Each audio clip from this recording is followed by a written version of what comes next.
আসসালামু আলাইকুম বন্ধুরা, আরেকটু ভিডিওতে আপনাদেরকে স্বাগতম। আজকে আপনাদের সামনে যে ভিডিওটা নিয়ে আসলাম তা হচ্ছে ভুট্টা ক্ষেত।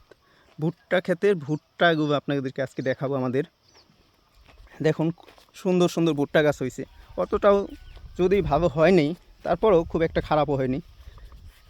দেখুন ভুট্টা গাছগুলো কিন্তু মোটামুটি একটা মিডিয়াম বয়সের মধ্যে আছে। ভুট্টা হচ্ছে মাত্রই, এই দেখুন। কিন্তু এগুলো পাকতে এখনও দেখা গেছে যে আরও 3 থেকে 4 সপ্তাহ সময় প্রয়োজন। তো বন্ধুরা দেখতেছেন এখানে একটা প্রজাপতি আছে, আপনাদেরকে দেখাই। উড়ে চলে গেল।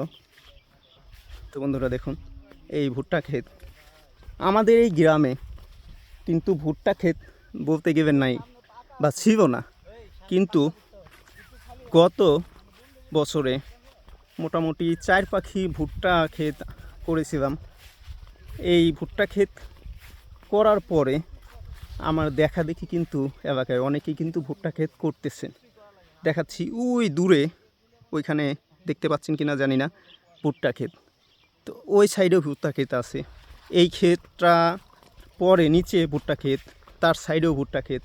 তো আমাদের একদিকে কিন্তু এই ভুট্টা ক্ষেত খুব একটা ছিল না আগে। এখন দেখা গেছে পাটের সময়, তিলের সময় এইগুলো মানুষ চাষ করতো বা চাষ করে। আর ভুট্টা ক্ষেত বা অন্য কোনো ফসল, এই জাতীয় ফসল কিন্তু কেউ সাহস পায় না বেশি একটা। তো এই দেখা গেছে যে এই দেখা দেখি অনেকেই কিন্তু এখন ভুট্টা ক্ষেত করতেছে বা করতে আগ্রহী হচ্ছে, সাহস পাচ্ছে। তো দেখাচ্ছি এই যে দেখুন, এইগুলো কিন্তু ভুট্টা ক্ষেত। আগে কিন্তু এখান দিয়ে সবখানেই পাট চাষ করতো বা তিল চাষ করতো। এই দেখুন ভুট্টা, এই ভুট্টা গাছ এই যে পেকে গেছে। ভুট্টা পেকে যাওয়ার পরে গাছের উপরের অংশ কিন্তু কেটে গরুকে খাওয়ানো হয়েছে, ঠিক আছে। গরুকে খাওয়ানো হয়েছে। আর এই যে নিচে ভুট্টাগুলো এখন কি আরও পাকতেছে, দেখাচ্ছি। এই দেখুন এই যে ভুট্টা, ঠিক আছে, মোটামুটি পাক চলে আসছে। আর 4-5 দিন গেলে হয়তো এগুলো সব উঠাই নিয়ে যাব, ঠিক আছে।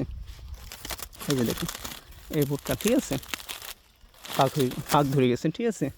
তো এই ভুট্টাগুলো নিয়ে যাওয়ার পরে কিন্তু এইগুলো এইভাবে পড়ে থাকবে। যে গাছগুলো দেখতেছেন, ডালগুলো, আমরা শুধু এই ফলটা নিয়ে যাব, ঠিক আছে।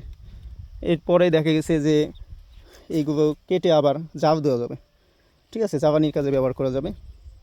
আর উপরে যেই অংশগুলো কাটা দেখতেছেন আপনারা, কেটে নিয়ে যাওয়া হয়েছে, এগুলো হচ্ছে গরুর খাবার হিসেবে নিয়ে যাওয়া হয়েছে।